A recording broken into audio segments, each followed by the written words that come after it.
dimana rambut indah dari Barbara ini dijambak, terus kepalanya ditebas dengan pedang.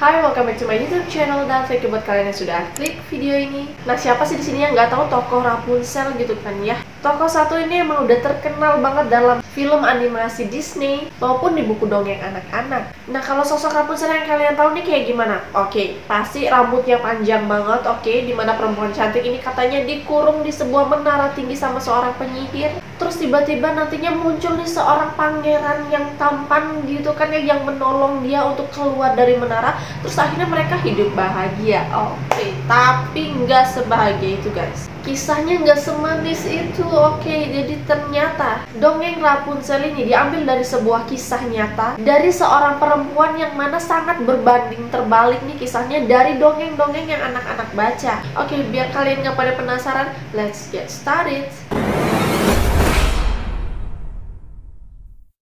Nah, jadi dongeng Rapunzel ini ya terinspirasi dari sebuah kisah nyata yang sangat kelam dari seorang gadis cantik yang bernama Barbara. Yang mana dia ini merupakan seorang anak dari seorang pedagang Romawi yang kaya raya dan juga berkuasa pada abad ketiga yang bernama Dioscorus. Mohon maaf kalau salah baca ya. Nah, jadi si Barbara ini juga sering disebut sebagai orang suci karena di akhir cerita, oke nanti kalian tahu kenapa. Jadi disebut juga Saint Barbara. Nah, kalau di dongeng-dongeng yang kalian baca, di film-film yang kalian tonton, Rapunzel ini dikurung di menara oleh seorang penyihir yang jahat kan. Tapi ternyata Barbara ini, si Saint Barbara ini dikurung oleh ayahnya sendiri. Nah, jadi alasan dia dikurung ini ada dua, oke. Nah, untuk alasan yang pertama yaitu karena Saint Barbara ini sangat cantik, oke. Terus ayahnya ini kayak bosen gitu kan, banyak cowok-cowok yang datang buat ngelamar.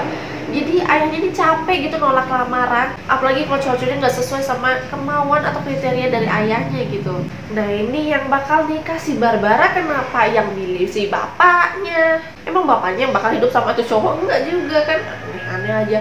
Tapi ya selain itu juga karena Barbara ini merupakan orang suci, jadi dia juga enggan untuk menikah sama seperti Saint lainnya. Terus untuk alasan yang kedua yaitu karena si bapaknya ini takut nih kalau Barbara ini terpengaruh akan agama baru yang sedang berkembang, dimana waktu itu ya agama Kristen yang baru muncul gitu ya. Nah, si bapak ini takut karena penyebaran agama ini lebih banyak membantu orang-orang miskin. Nah, si bapak ini beragama pagan, jadi dia ngelihat si anak ini sering banget gitu bantu-bantuin orang miskin, dia kena baik hati gitu kan ya si Barbara ini.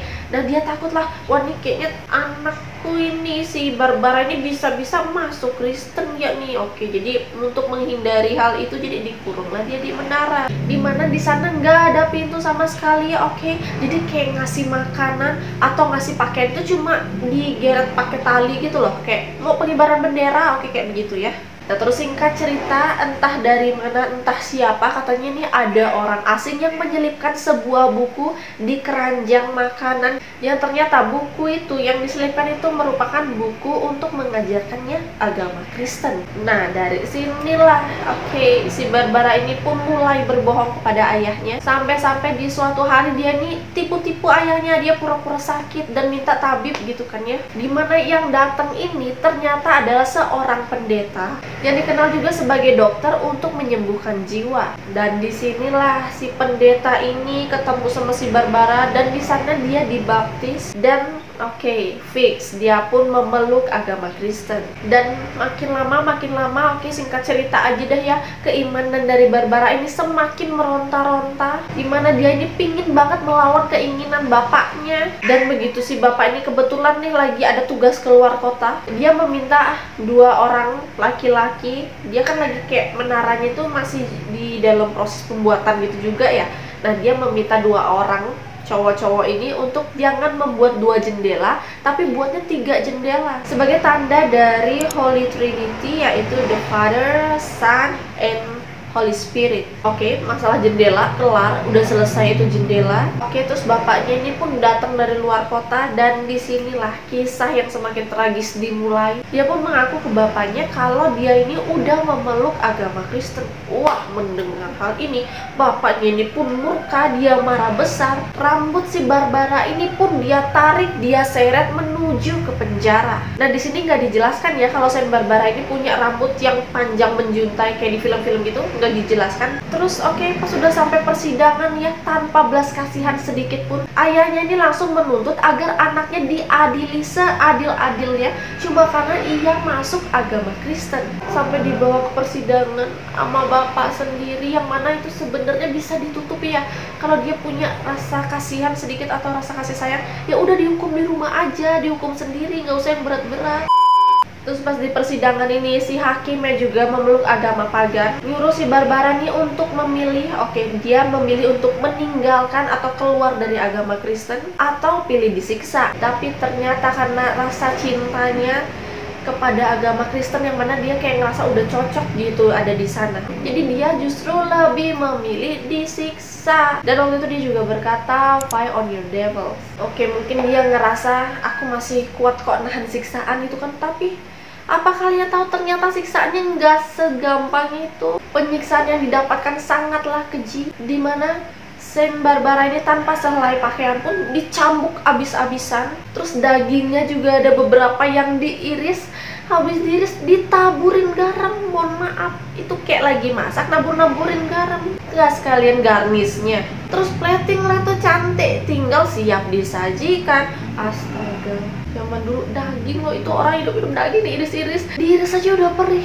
Ini ditaburin garam. Dan gak cuma sampai di situ, dalam keadaan badan yang lemah, dia ini digotong rame-rame di arah keliling kota untuk mempermalukan si Saint Barbara ini. Masih tanpa busana juga. Nah, tapi ya yang namanya zaman dulu ya masih kental banget sama aura-aura mistis atau sesuatu yang berbau mistis lah, yang di luar nalar. Pas si Saint Barbara ini di arah keliling kota, tiba-tiba aja nih ada kabut yang entah datangnya dari mana yang menutupi tubuh si Barbara. Jadi kayak itu penolong biar dia nggak terlalu merasa malu gitu ya, yang mana dia yakin kalau itu adalah malaikat yang dikirim oleh Tuhan. Terus gimana selesai penyiksaannya? Nggak sampai di situ. Di akhir kisah, ayahnya sendirilah yang menghabisi nyawa Saint Barbara, di mana rambut indah dari Barbara ini dijambak, terus kepalanya ditebas dengan pedang. Aduh ya ampun, zaman dulu, ya ampun, beda banget sama di dongeng. Jadi inget film Ivana tuh main penggal-penggal aja. Tragis banget. Dan setelah itu ya, setelah Barbara ini meninggal ditebas sama si bapak, tiba-tiba aja ada petir yang entah munculnya dari mana. Pokoknya tiba-tiba ada petir yang menyambar ayah dari Barbara ini dan langsung menewaskannya. So guys, itu dia sekilas mengenai kisah nyata dari Barbara yang menginspirasi munculnya dongeng dan juga film yang berjudul Rapunzel. Gimana nih menurut kalian? Apa kalian percaya bahwa Rapunzel ini merupakan penggambaran dari Saint Barbara? Mungkin kalau ada dari kalian yang mengetahui versi lainnya, kalian bisa banget komen di bawah. Kalau kalian mau menambahkan juga silahkan. Sorry juga kalau misalnya aku ada kekeliruan. Dan sekian dulu video kali ini. Jangan lupa untuk subscribe, like, share, komen, dan juga aktifkan lonceng kalian agar kalian tidak ketinggalan video-video terbaru dari aku. And see you on the next video. Bye!